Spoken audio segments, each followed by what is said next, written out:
Welcome back my YouTube channel maintenance engineering जुगाड़। तो दोस्तों स्वागत है आज की वीडियो में। तो आज की वीडियो में मैं आपको बताने वाला हूँ, ये शुबेरा मशीन का ब्लेंडिंग यूनिट है एमबी मिनी। तो इसके बारे में आज मैं आपको बताने वाला हूँ। इसका बेसिकली जो काम होता है वो सिर्फ जो ब्लेंडिंग यूनिट है, ये ब्लेंडिंग यूनिट लगी हुआ है और एक वहाँ पे एक मोटर लगी है सर्वो। उस मोटर को यानी कि चलाना होता है, उसकी स्पीड को कंट्रोल करना होता है, कितने सेकंड तक वो मोटर घूमनी चाहिए वो होता है। ब्लेंडिंग यूनिट काम कैसे करता है? ब्लेंडिंग यूनिट में एक मोटर लगी होती है, मोटर के आगे एक स्क्रू लगा है, आपको नीचे दिख रहा होगा यहाँ जो स्क्रू लगा है, और वो ऊपर एक टैंक है। टैंक के अंदर हम मास्टर बैच मटेरियल डालते हैं और वो मिक्सिंग करने के लिए हम ब्लेंडिंग यूनिट लगाते हैं। ये बेसिकली काम कैसे करता है, ये मशीन के सीरीज में काम करता है। हम इसे डोजिंग जो हमारी मान लिया कमांड है, उससे हम इसे फीडबैक देते हैं।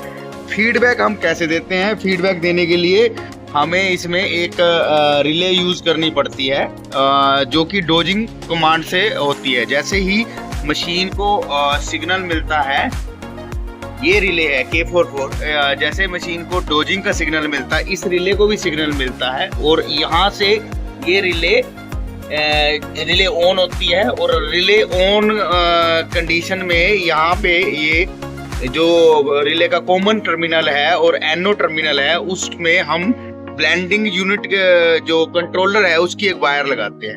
यहाँ से रिले जैसे ऑन होती है, वहां से एक पल्स जनरेट होती है। जैसे ही रिले ऑन होती है, कॉमन में और एनओ में हमने वायर लगाई होती है, तो एनओ एनसी हो जाता है। एनसी होने के बाद इस कंट्रोलर को वहां से एक पल्स मिलती है। पल्स मिलने के बाद जो भी इस पीएलसी के अंदर टाइम सेट होता है, उस टाइम के हिसाब से और स्पीड के हिसाब से, ये स्पीड है, ये मोटर के आरपीएम परसेंटेज स्पीड है, तो उस टाइम के हिसाब से मोटर के आरपीएम स्पीड के हिसाब से ये उतने सेकंड तक ब्लेंडिंग यूनिट की मोटर को चालू रखता है। तो जैसे हमारी डोजिंग कंट्रोल क्लोज हो जाती है, तो टाइम ऑफ होने पे ये ब्लेंडिंग यूनिट मोटर भी ऑफ हो जाती है।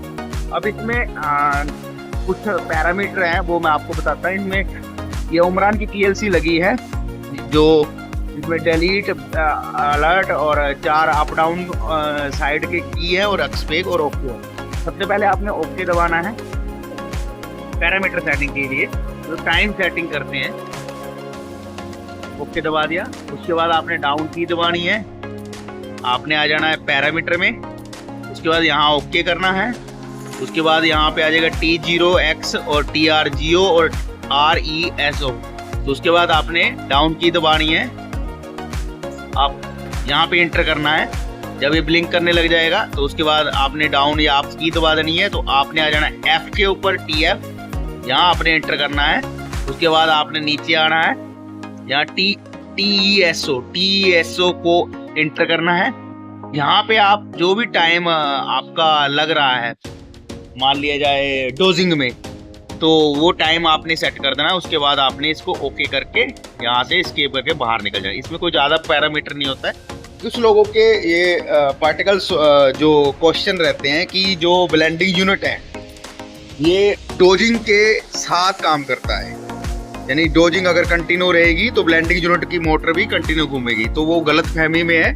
उनको इसकी पूरी डिटेल मालूम करनी चाहिए। एक्चुअली में ये डोजिंग के साथ काम नहीं करता है, डोजिंग से सिर्फ इसको पल्स मिलती है। पल्स एक बार मिलने के बाद ये हट जाता है।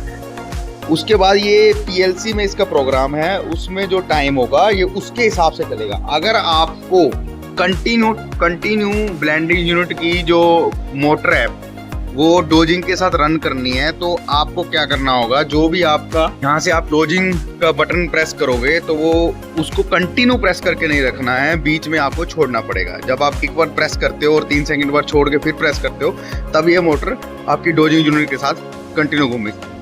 और अगर जानकारी अच्छी लगी हो तो प्लीज़ वीडियो को लाइक, शेयर, कमेंट जरूर करें और मेरे चैनल को सब्सक्राइब करें। मेरे चैनल का नाम है मेंटेनेंस इंजीनियरिंग जुगाड़। धन्यवाद।